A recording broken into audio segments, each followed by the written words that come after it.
is how to generate a lot of income and learn how to teach yourself, your team, your family how to do it with you and for you. Nếu như ngày hôm nay nha, chỉ có một cái nội dung duy nhất quan trọng cần phải học, đó sẽ là cái cách làm sao mà các bạn có thể dạy lại được cho đội nhóm của mình, cái cách để mà tạo ra kỹ năng. Now, you might be thinking, yeah, but I'm not a teacher. Và các bạn bắt đầu nghĩ giống đó, nhưng mà tôi cần phải có ông thầy mới dạy được. I never learned how to teach. Tôi chưa bao giờ học cách dạy dỗ ai cả. So let me just make this simple for you. Vậy thì bây giờ tôi nói như thế này cho nó đơn giản cho các bạn nha. When I'm talking about you being a teacher, I'm not talking about being a school teacher. Cái nội dung mà tôi nói các bạn là mình trở thành người thầy á, tôi không có ý muốn nói là các bạn trở thành người thầy hay người cô, giáo viên đi dạy ở trường. To be a teacher, all you need to do is to be able to share your experience with other people. Cái cách mà tôi nói các bạn trở thành người thầy ở đây đó là làm sao để mà các bạn có thể chia sẻ lại được những cái trải nghiệm, kinh nghiệm của các bạn cho người khác họ học theo. All of you have important experience to share with other people. Tất cả các bạn đây đều có những cái kinh nghiệm, những cái trải nghiệm rất là quan trọng để chia sẻ lại cho người khác. You've had successes and you've had failures, both. You can teach both to people. Các bạn có cả những cái thành công cũng như là thất bại và các bạn đều có thể dạy lại cho người khác. So I'm going to show you can teach people not only how to sell, but also how to be good teammates, good to be able to cooperate on teams. Và các bạn có nghĩa là tôi có thể dạy để các bạn không những là biết cách bán hàng mà đội nhóm của mình cũng biết cách bán hàng và phối hợp với nhau. And the third thing you can teach is the toughest sale of all, which is you selling you to you.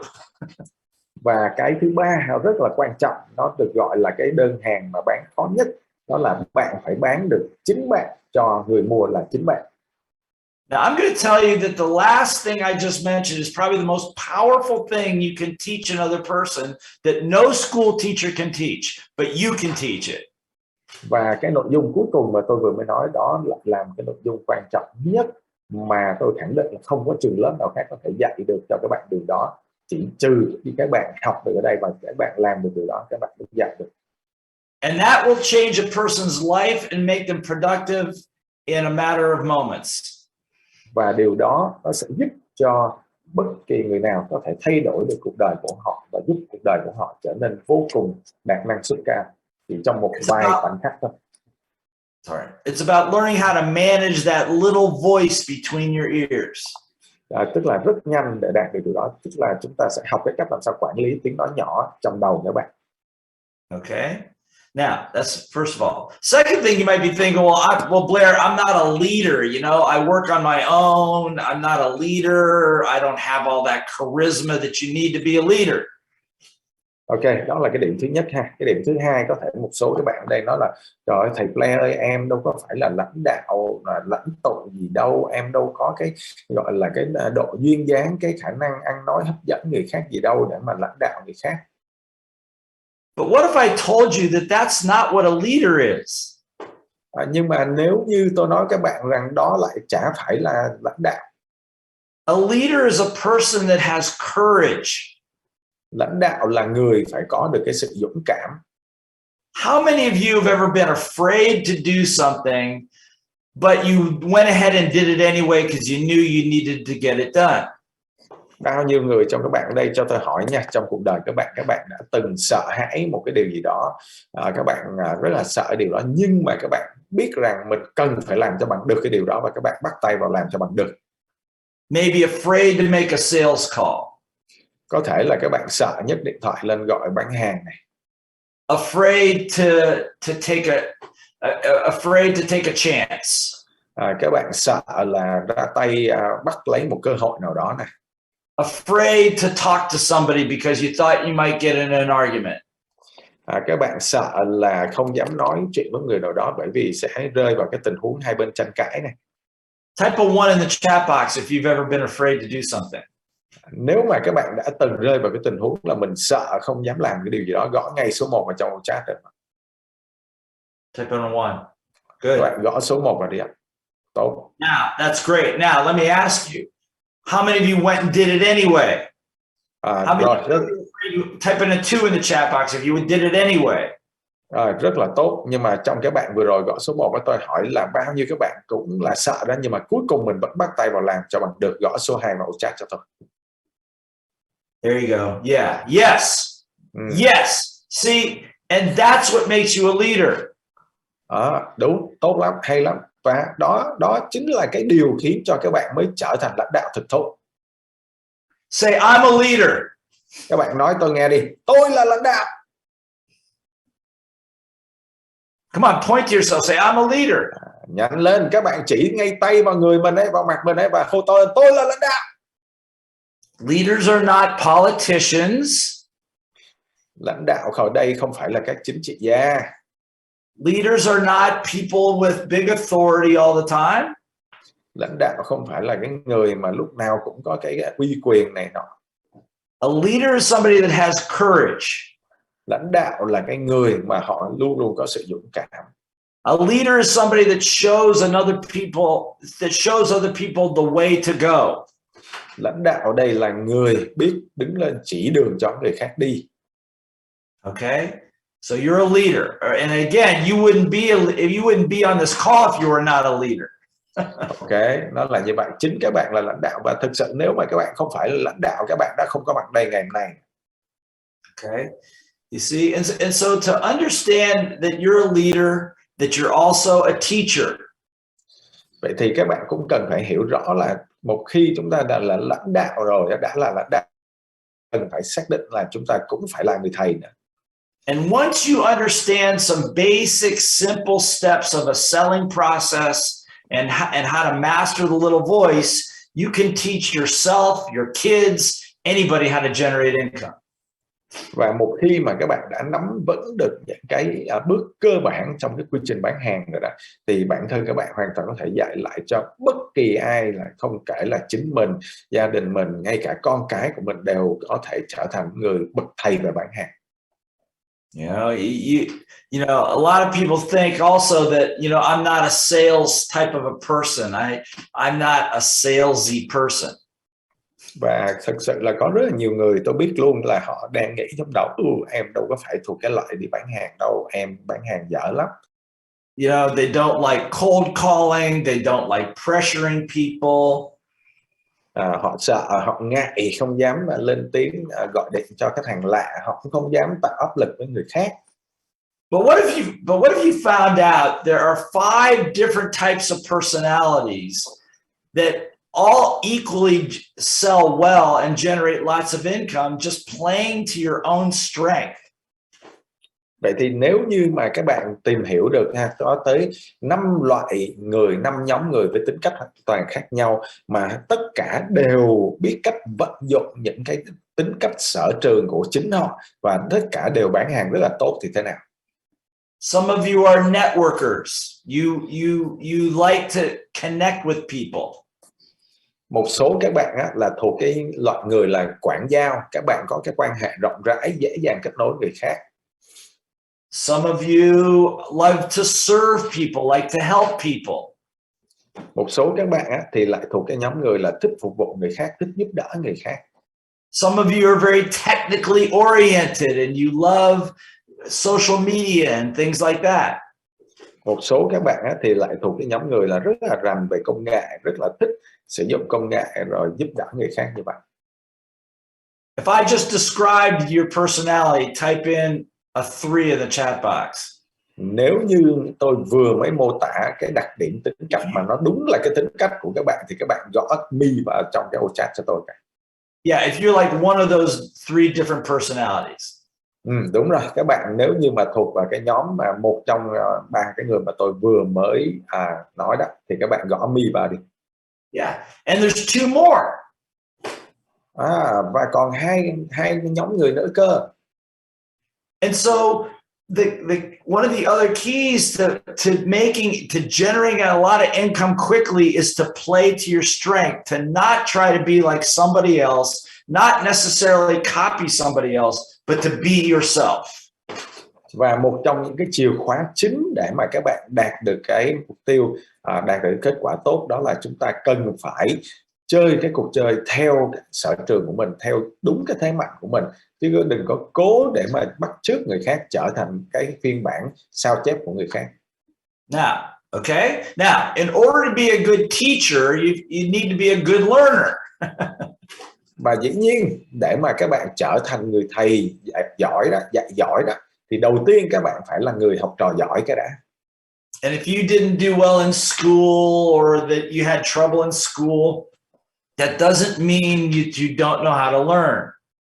Và dù là trước đây các bạn học ở trường không được giỏi lắm, không được tốt lắm, thì nó không có nghĩa là các bạn học kém đâu. It means that school did not know how to teach. Mà nó có nghĩa là trường học của các bạn họ không biết cách dạy các bạn cơ. You'll learn if when we do our sales and leadership mastery program, you're going to learn that you have a very unique learning style. Trong cái chương trình mà tôi dạy chuyên sâu về bán hàng và làm chủ, bán hàng thì và làm chủ lãnh đạo, thì các bạn cần phải biết được rằng tôi dạy một cái nội dung rất là cụ thể ở đây. It's very simple and very easy to follow. Và nó rất là đơn giản cũng như là dễ làm theo.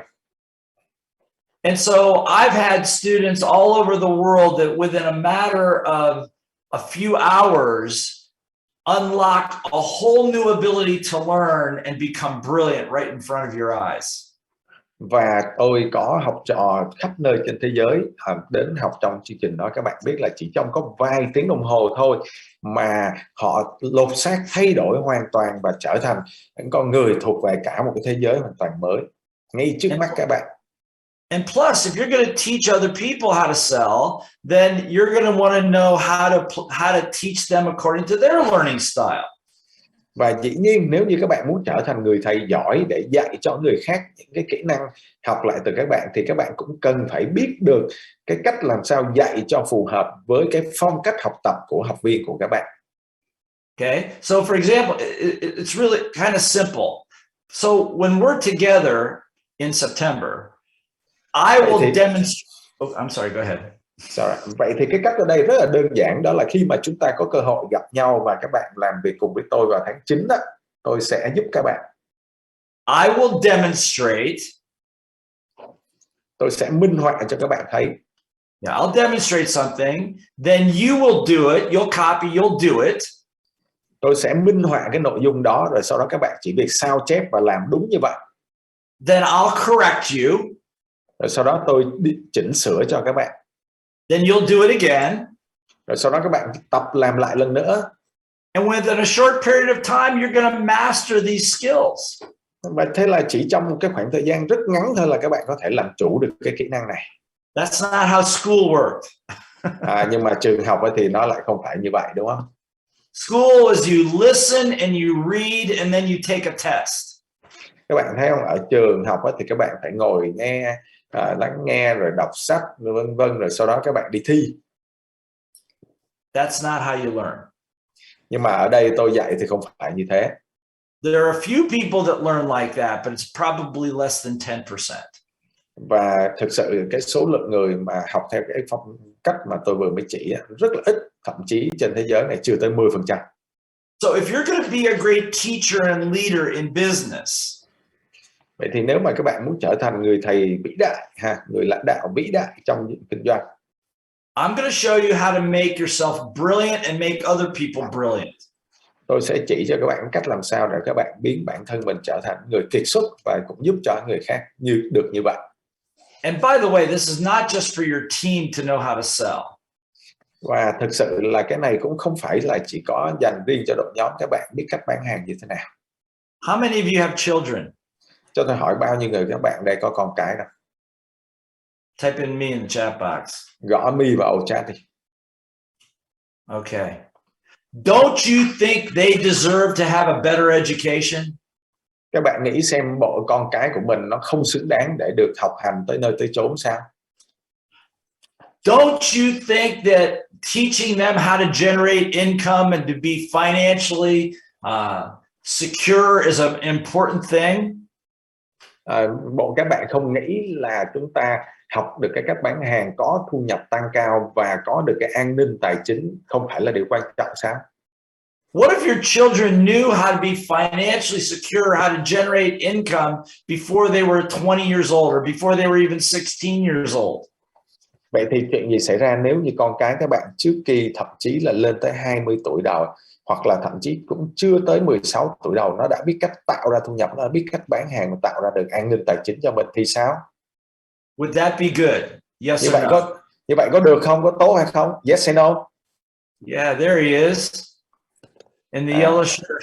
Okay. Ok, thấy bạn mặc áo vàng ấy, rất là dễ thương. The future of Vietnam is our children. Tương lai của Việt Nam nằm ở chính con cái của chúng ta. The education system does what it's supposed to do. Cái hệ thống giáo dục á, thì họ là thiết kế như vậy thì nó làm như vậy thôi. But the things that we all need more than what the school teaches is how to generate income.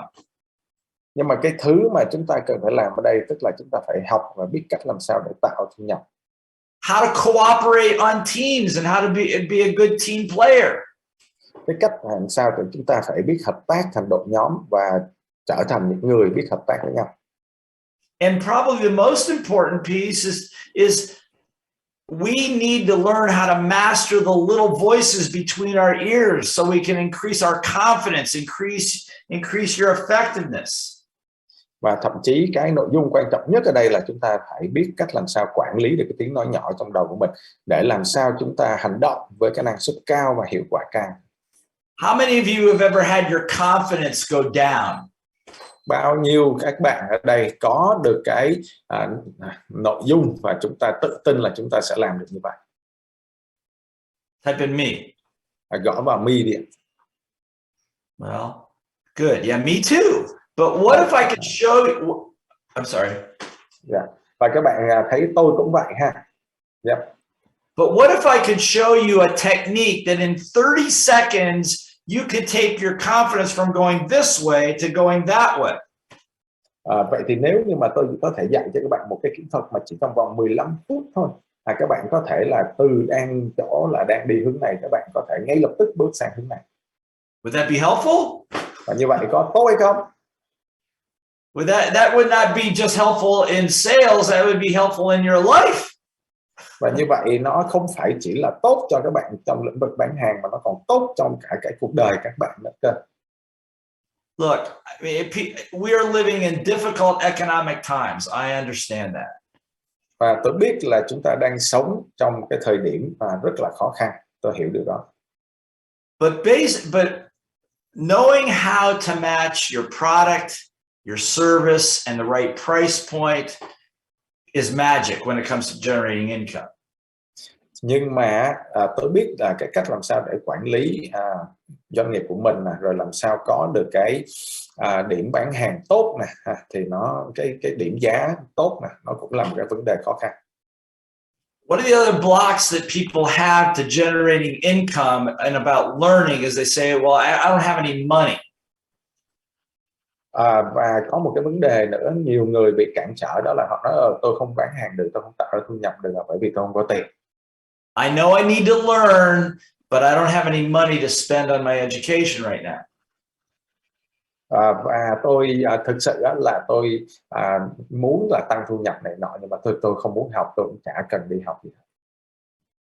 But if I could show, what if I could show you that a minimal investment, you would generate 20 times that investment within a year. Actually, probably what I write down, 200% return on your education investment in 30 days.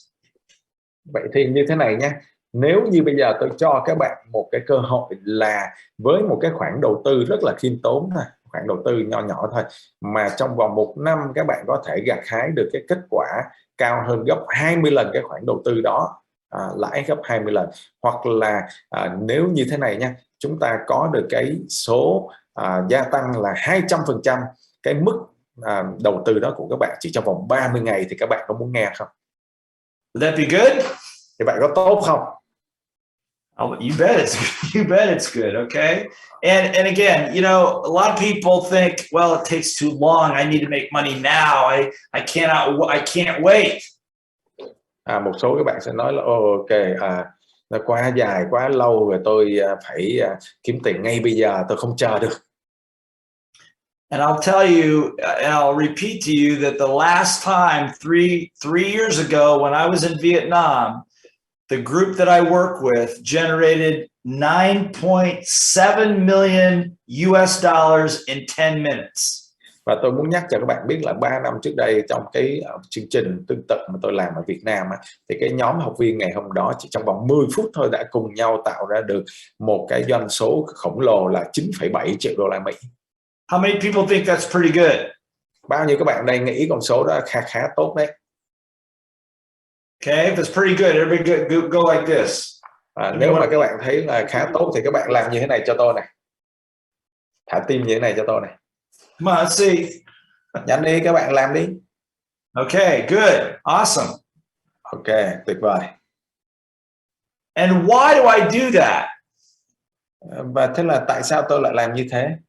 I'm going to tell you why I do that. Tôi sẽ cho các bạn biết lý do tại sao tôi làm như vậy. I don't make that money, you make that money. Tôi đâu có kiếm được cái số tiền đó đâu, chính các bạn là người kiếm cơ. And the reason I do it is so that you will believe that you can make money anytime, any place and make it quickly. Và cái lý do mà tôi làm được điều đó và tôi làm ngay trước mắt các bạn đó là để cho tất cả các bạn có thể được cái niềm tin là chính các bạn có thể làm được và các bạn có thể làm bất kỳ lúc nào các bạn muốn. It's only your little voice that puts the limits on what you think you can do. Nó chẳng qua chỉ là cái tiếng nói nhỏ trong đầu nó của chính các bạn, nó đặt ra cái giới hạn các bạn không làm được thôi. And those of you that have been with me before know that I will do everything in my power to get you to believe and experience that you can do this. Và thực sự là chính các bạn ở đây đã từng tham dự những cái chương trình như vậy của tôi trước đây, các bạn sẽ thấy rất rõ là cái việc mà các bạn làm được nó nằm trong chính cái niềm tin, cái khả năng tín nhiệm của các bạn. So how many of you would like to be able to generate more income in 1 month than you do in an entire year? Vậy thì cho tôi hỏi các bạn một câu như thế này nhé. Bao nhiêu các bạn ở đây mong muốn là chỉ trong vòng 1 tháng chúng ta có thể tạo ra được một cái mức thu nhập nó to hơn, nó lớn hơn cái thu nhập mà trước đây các bạn phải cả năm mới làm được đâu? Type in 1 in the chat box. Gõ số 1 vào chat đi. Okay, good. How many would love if selling was fun and easy? Type in 2 in the chat box. Rất là tốt. Bao nhiêu các bạn đây mong muốn là bán hàng là rất là vui, rất là dễ dàng? Gõ ngay vào chat đi. Good, awesome, excellent. How many of you would like to have a fired up team that was making money for you while you're sleeping? Bao nhiêu các bạn đây mong muốn là trong lúc mình đang ngủ nhé, đội nhóm của mình đã có thể kiếm tiền hộ mình rồi, tạo ra thu nhập cho mình rồi. Gõ mi vào chỗ chat đi. And how many of you would love it if your children knew how to generate income anytime, any place, in any economy? Type in 4. Và bao nhiêu các bạn ở đây muốn là con của mình nó có thể tạo ra thu nhập ở bất kỳ thời điểm nào, hoặc bất kỳ cái hoàn cảnh, điều kiện nền kinh tế là như thế nào? Gõ ngay số 4 này. Exciting? Hào hứng không? Thumbs up.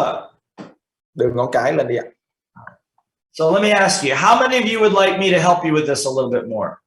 Vậy thì bây giờ các bạn đưa tay lên cho tôi biết là bao nhiêu các bạn muốn tôi giúp các bạn thêm đó. How many of you would like me to teach you how to do this? Yes? Bao nhiêu các bạn ở đây muốn tôi dạy cho các bạn biết cách làm điều đó? Yes. Okay. All right, good. So, like I said earlier, I made a decision. I'm coming, success business is bringing me back. I'm coming back to Vietnam, September, I forget what it is, September 24th or something like that, I think.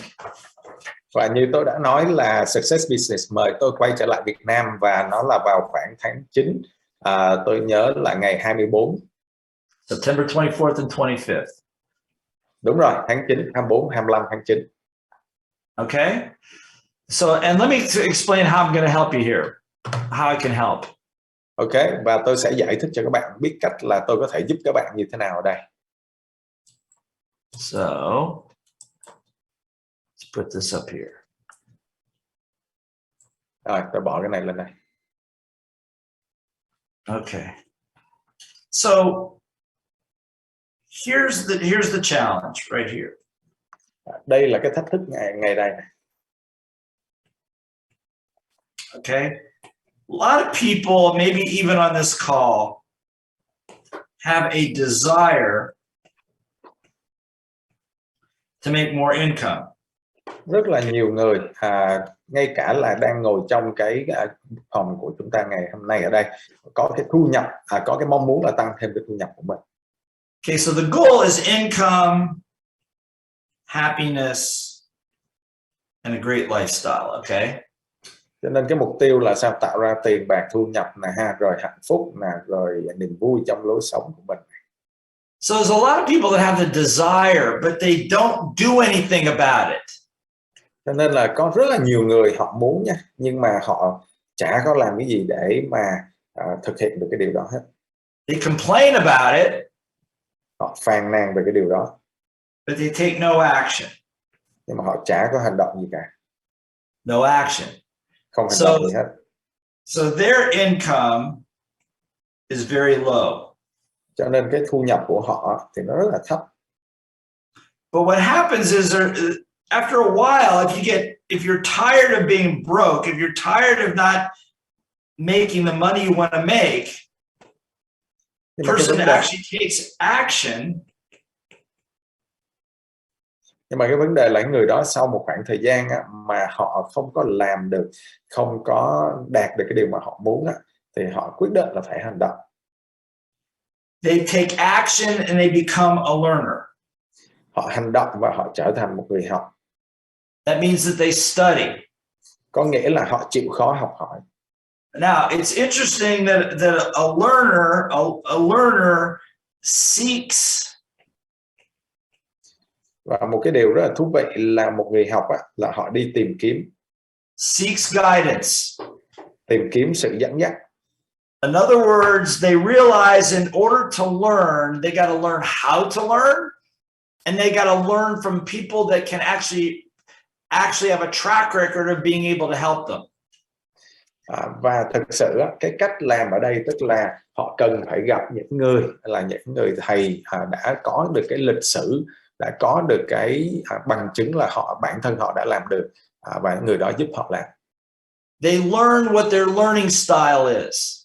Họ học và nghiên cứu cái phong cách học của họ là gì. They learn how to play to their strengths. Họ học cách làm sao nắm bắt chơi cái cuộc chơi theo thế mạnh của họ. These people are starting to take control of their lives. Và đây chính là những người mà học để biết cách nắm cái quyền kiểm soát trong cuộc đời của họ. They control their life. Họ kiểm soát được cuộc đời của họ. Their income begins to go up. Recording in progress. Cái thu nhập của họ nó bắt đầu đi lên. Okay? And they don't complain anymore. Và họ không còn phàn nàn khiếu nại gì cả. Now, if a person does that, they seek guidance, they get good education, they learn how to learn. Và một người như vậy thì họ sẽ biết cách và họ làm được cái cách là học hành như thế nào để mà họ làm được. They learn how to master their little voices. Họ học cách làm sao để làm chủ được cái tiếng nói nhỏ của họ. They now move to a level of becoming teachers.